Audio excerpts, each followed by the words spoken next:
करें स्टार्ट। ठीक, तो अभी तक जो पहला टॉपिक था हमने वो कंप्लीट कर लिया है, that is male reproductive system. Male reproductive system में हमने क्या क्या चीजें डिस्कस की। सबसे पहले हमने external structure of testis, then internal structure of testis, then transverse section of testis, then complete male reproductive system, and then glands that are associated with the male reproductive system.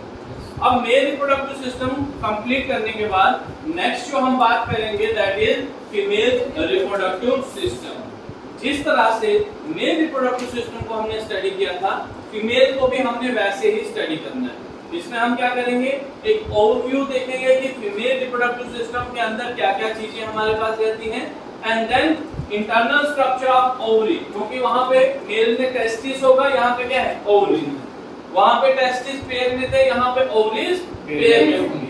वहां पे testis जो थे वो extra abdominal cavity में होंगे, यहाँ पे ovaries inside the abdominal cavity होंगे। ठीक है, पेल्विक रीजन में प्रेजेंट होती हैं, यहाँ पे this is the pelvic region, और यहाँ पे पेयर में प्रेजेंट होंगी दोनों साइड्स पे। ठीक है, और कौन कौन से इंपॉर्टेंट स्ट्रक्चर हमारे पास रहेंगे, और उसके साथ साथ क्या इंपॉर्टेंट सिक्रीशन हमारे पास, कौन कौन से ग्लैंड एसोसिएटेड रहेंगे, क्या इंपॉर्टेंट सिक्रीशन रहेंगी फीमेल रिप्रोडक्टिव सिस्टम की, वो सारी चीजें हम लोग डिस्कस करने वाले हैं। तो सबसे पहले फीमेल रिप्रोडक्टिव सिस्टम में हम बात करेंगे that it comprises of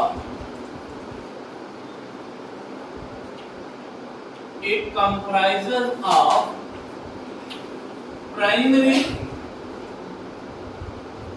sex organ and secondary sex organ। यही चीज हमने टेस्टिस के केस में पढ़ी थी, मेल रिप्रोडक्टिव सिस्टम के केस में पढ़ी थी। प्राइमरी सेक्स ऑर्गन्स की अगर हम बात करते हैं तो it is ovaries located inside the abdominal cavity,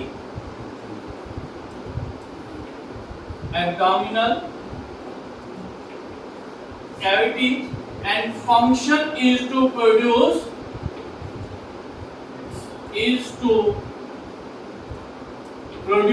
female gamete। Testis का फंक्शन था मेल गैमेट को प्रोड्यूस करना, और इसका फंक्शन होगा फीमेल गैमेट को प्रोड्यूस करना, दैट इज एग सेल को या ओवम को क्या करेगा, ये प्रोड्यूस करेगा। क्लियर? इसके अलावा जो सेकेंडरी सेक्स ऑर्गन्स हमारे पास एसोसिएटेड रहेंगे फीमेल रिप्रोडक्टिव सिस्टम के साथ साथ, वो क्या क्या रहेंगे, जैसे हमारे पास uterus, fallopian tube, vagina. Clear? Uterus, fallopian tube, vagina. तो हम स्टार्ट करेंगे नीचे से। ठीक है, सबसे पहले हमारे पास आता है वजाइना, जहां से एंट्री होगी स्पर्म की।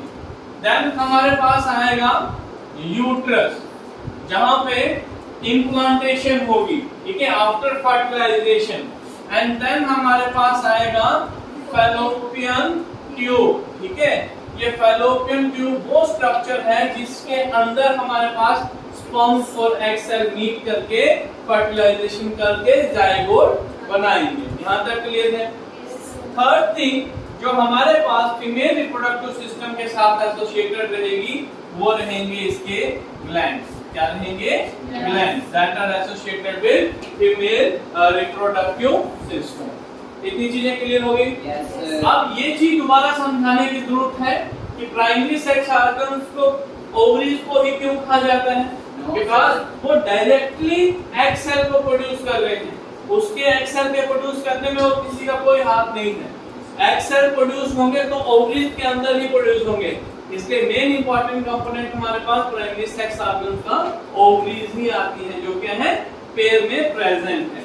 तो सबसे पहले जो इंपॉर्टेंट कंपोनेंट है उसी के बारे में हम थोड़ा डिस्कस कर लेते हैं, दैट इज ओवरीज। ओवरीज के बारे में कुछ थोड़ा सा हम जान लेते हैं, कुछ इंपॉर्टेंट पॉइंट्स आप लोग नोट कर लीजिए। They are small almond shape structure. Testis कैसे थे? रोंग स्ट्रक्चर थे, स्मॉल रोंग स्ट्रक्चर थे, बट ओवरीज जो रहेंगी they are small almond shape structure. Almond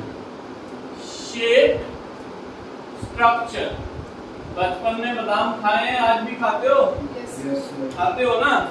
तो जो बादाम की शेप है सेम उसी तरह की शेप हमारे पास किसकी रहती है? ओवरीज की रहेगी। Located inside the abdominal cavity. Next point इसी में, they are located inside the abdominal cavity। और abdominal cavity कहां पे है? in the pelvic region। याद रखिएगा, in the pelvic region। pelvic region में हमारे पास ओवरी जो होंगी वो प्रेजेंट होंगी। अप्रोक्सीमेटली, अब इसकी डायमेंशंस हम लोग नोट कर लेते हैं। It is approximately 8 centimeter long and 5 centimeter it is wide। 8 centimetre क्या होगी? लॉन्ग होगी और 5 सेंटीमीटर हमारे पास वाइड होगी। टेस्टिस को हमने देखा था, एक कोच के अंदर लोकेट थे और वहां पे हमारे पास अटैच थे स्क्रोटम के साथ में विद द हेल्प ऑफ ट्यूबरनेकुलम। यहाँ पे जो ओवरीज की अटैचमेंट होगी वो किसके साथ रहेगी? हमारे पास अपनी फैलोपियन ट्यूब के साथ भी अटैच रहेगी और इन्फंडिबुलम जिसे हम कहेंगे नीचे वाला बेस पोर्शन जो रहेगा, और यूट्रस की वॉल के साथ भी अटैच रहेगी। तो ओवरीज बेसिकली क्या करती हैं? सस्पेंडेड होती हैं, ठीक है, लटकी हुई होती हैं, लेकिन अपनी पोजीशन पे क्या रहती हैं? फिक्स्ड रहती हैं। किसकी वजह से फिक्स रहेंगे? With the help of mesenteries. उसे हम क्या कहेंगे? मीसेंट्रीज। तो नेक्स्ट पॉइंट पे आप लिखेंगे that ovaries are suspended in their position, suspended in their position with the help of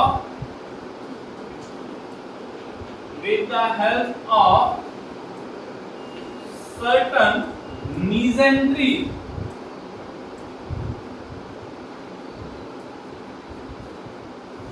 mesenteries, T-E-R-I-E-S, ठीक है, जिसे हम क्या कहेंगे? मीजो ओवेरियन कहा जाएगा, called which is called meso-ovarian। In mesenteries को क्या कहते हैं? meso-ovarian कहा जाता है। क्लियर? जैसे स्ट्रक्चर देखिए फिर आपको समझ आएगी। This is finger-like structure and here it is a fallopian tube, ठीक है। यहाँ पे क्या है? ये फनल शेप स्ट्रक्चर जो आपको दिख रहा है, this is called as infundibulum. Infundibulum इसे हम कहेंगे। This side, this is called as ampulla. ये कौन सी जगह है? एम्प्यूला। और यही वो साइड रहेगी जहां पे फर्टिलाइजेशन हमारे पास होगी। आगे जो रन कर रहा है वो क्या आएगा आपका? Fallopian tube. Complete fallopian tube नीचे तक हमारे पास रहेगा। क्लियर? इनफंडिबुलम की खास बात क्या होती है? ये फनल शेप होता है, वो थोड़ा सा ब्रॉडर हमारे पास रहता है। इसकी बेस पे फिंगर लाइक प्रोजेक्शन हमारे पास होगी। अब यहाँ पे क्या होगी? जो ओवरी है वो यहाँ पे सस्पेंड रहेगी, लेकिन ये ऐसे ही सस्पेंड रही तो अपनी पोजीशन डिस्प्लेस कर सकती है। इसलिए ये क्या करती है? इन मीसेंट्रीज के थ्रू इस इनफंडिबुलम से क्या करती है? अटैच रहती है, जिसे हम क्या कहेंगे? मीजोवेरियन कहेंगे। क्या कहेंगे? मीजोवेरियन, ठीक है। मीजोवेरियन वो हमारे पास मीसेंट्रीज हैं जो ओवरी को एब्डोमिनल वॉल के साथ में क्या करते हैं? जोड़ के रखते हैं, अटैच करके रखते हैं। यहाँ तक क्लियर है? Yes sir. इसमें एक इंपॉर्टेंट पॉइंट आपने याद रखना है यहीं से, that ampulla is the site of fertilisation. ठीक है। और ये इंपॉर्टेंट पॉइंट आपके लिए नीट के लिए भी रहेगा। क्लियर? अब वहां पे तो ऑप्शनल आएगा, आपको 4 ऑप्शन दिए जाएंगे। आपको ऑप्शन में यूट्रस आ सकता है, फैलोपियन ट्यूब आ सकता है, ठीक है, इन्फंटिबुलम आ सकता है, एम्पुला आ सकता है।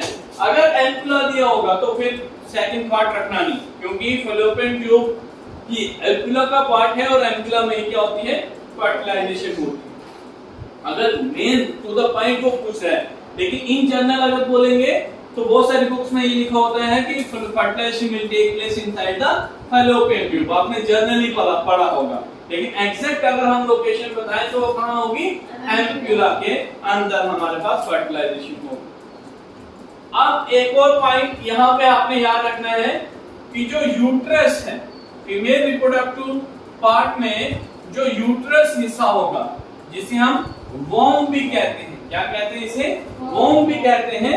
It is the site of implantation, is the site of implantation. अभी इम्प्लांटेशन क्या होता है ये मैंने आपको लास्ट क्लास में समझाया था। इम्प्लांटेशन का मतलब होता है जब फर्टिलाइजेशन के बाद जाइगोट जब डिवाइड करेगा और ब्लास्टोसिस्ट बनेंगे, और वो अटैच कहां पे होगा, यूट्रस की वॉल के साथ अटैच होगा, क्योंकि उसको 9 मंथ तक क्या करना है, ग्रो करना है, तो उसको एक स्पेसिफिक पोजीशन चाहिए। जब यूट्रस के साथ में हमारे पास जाइगोट जो ब्लास्टोसिस्ट में चेंज हुआ है वो अटैच हो जाता है, उस प्रोसेस को हम क्या कहते हैं, इम्प्लांटेशन। और इम्प्लांटेशन हमेशा कहां होगा, यूट्रस में हमारे पास होगा। क्लियर?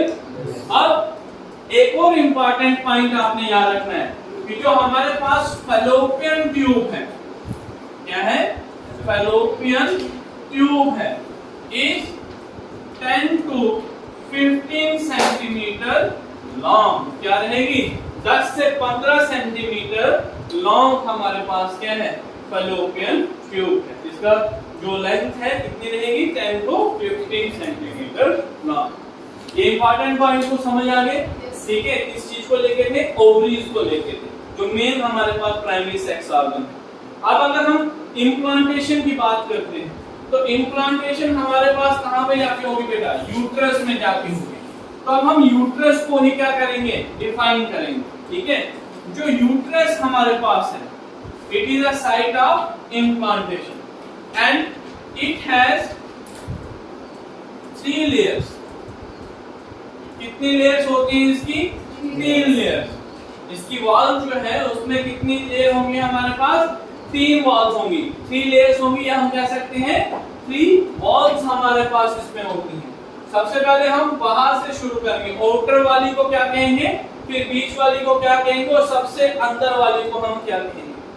आउटर वाली को पेरीमेट्रियम, अंदर वाली को मायोमेट्रियम, और सबसे अंदर वाली को एंडोमेट्रियम। तो सबसे पहली कौन सी आएगी, that is perimetrium, then myometrium, and then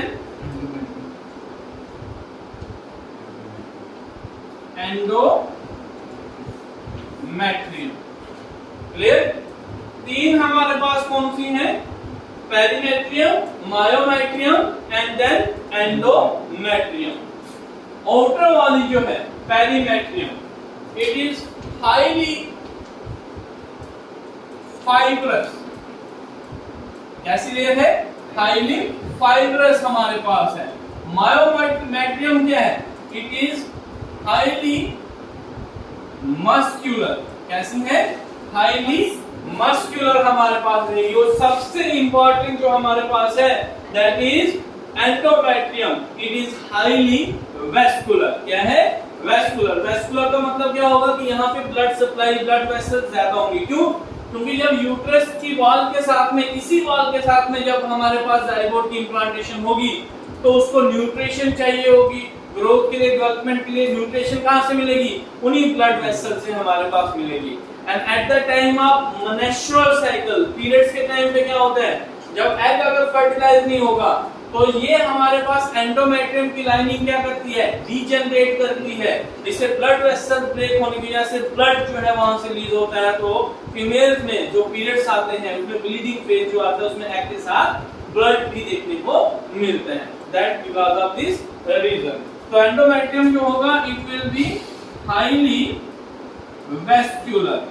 vascular term समझ आ गई। इसमें ब्लड सप्लाई जो होगी वो काफी ज्यादा हमारे पास रहेगी। क्लियर। अगर हम स्ट्रक्चर देखें इसका यूट्रस का, तो ये हमारे पास पियर शेप स्ट्रक्चर होता है। क्या रहेगा, पियर शेप स्ट्रक्चर रहेगा कुछ इस तरह से। ठीक है, ये वाला पोर्शन जो हमारे पास आता है this is called as cervix. और इसके बाद हमारे पास देखने को मिलेगा वजाइना। क्या मिलेगा, वजाइना। और this is the vaginal opening. सबसे बाहर वाली जो वॉल हमारे पास आ रही है this is called as perimetrium. ठीक है, जो फाइब्रस होगी। इसके अंदर जो हमारे पास रहेगी वो काफी ज्यादा थिक रहेगी और मस्कुलर होगी। उसे हम क्या कहेंगे, मायोमेट्रियम हम लोग कहेंगे। और जो सबसे अंदर वाली होगी एंडोमेट्रियम, वो क्या रहेगी, इस तरह से हमारे पास इन फोल्ड्स देखने को मिलेंगे। इस तरह से उसमें फोल्डिंग देखने को मिलेंगे। क्यों फोल्ड्स होते हैं ज्यादा, ताकि एग जब फर्टिलाइज हो जाए तो इसके अंदर फंस जाए, सीधा डायरेक्टली नीचे ना आए। ठीक है, इसलिए फोल्डिंग हमारे पास देखने को मिलती है। इस फोल्डिंग्स को हम क्या कहते हैं, that is called as endometrium हम लोग कहते हैं। और हमेशा याद रखना जो इम्प्लांटेशन होगी यूट्रस में वो कहां जाके होगी, कौन सी वॉल के साथ में अटैच होगा, एंडोमेट्रियम के साथ में। और एंडोमेट्रियम सबसे अंदर वाली लेयर हमारे पास आएगी, सबसे अंदर वाली वॉल हमारे पास आएगी। Is it clear? ओके, तो that is all about the introductory part of female reproductive system, जिसमें हमने बात की कि फीमेल रिप्रोडक्टिव सिस्टम जो है उसमें प्राइमरी सेक्स ऑर्गन को हम क्या कहते हैं, एग सेल कहते हैं, सॉरी ओवरीज कहेंगे, जो एग सेल को प्रोड्यूस करेंगी। Then vagina, uterus, fallopian tube and gland जो है वो भी फीमेल रिप्रोडक्टिव सिस्टम के साथ एसोसिएटेड रहते हैं। फिर हमने ओवरीज की इंट्रोडक्शन दी, उसके स्ट्रक्चर, उसकी डायमेंशन और कुछ इंपॉर्टेंट पॉइंट जो थे जो नीट में आ सकते हैं, ऑब्जेक्टिव टाइप में आपको पूछ सकते हैं, जनरली आप लोगों को पता होना चाहिए। ठीक है, वो सारी चीजें आपको बता दी। मोस्ट इंपॉर्टेंट स्ट्रक्चर जो हमारे पास यूट्रस का रहता है, 3 लेयर्स होती हैं, पेरीमेट्रियम, मायोमेट्रियम एंड एंडोमेट्रियम। बाहर से शुरू करेंगे, पेरीमेट्रियम बाहर वाली, मायो मिडिल वाली एंड एंडोमेट्रियम सबसे अंदर वाली।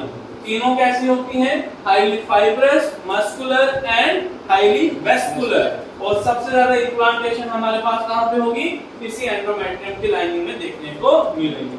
Is it clear? यस। अब नेक्स्ट जो हमें डिस्कस करना है that is complete structure of female reproductive system. फिर उसी के साथ हम बात करेंगे ट्रांसवर्स सेक्शन ऑफ ओवरी को लेके, पीएस ऑफ ओवरी।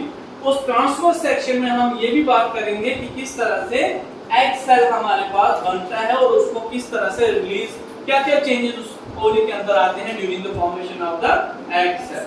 यहां तक क्लियर है? कोई डाउट? ठीक, इसको नोट कर लीजिए।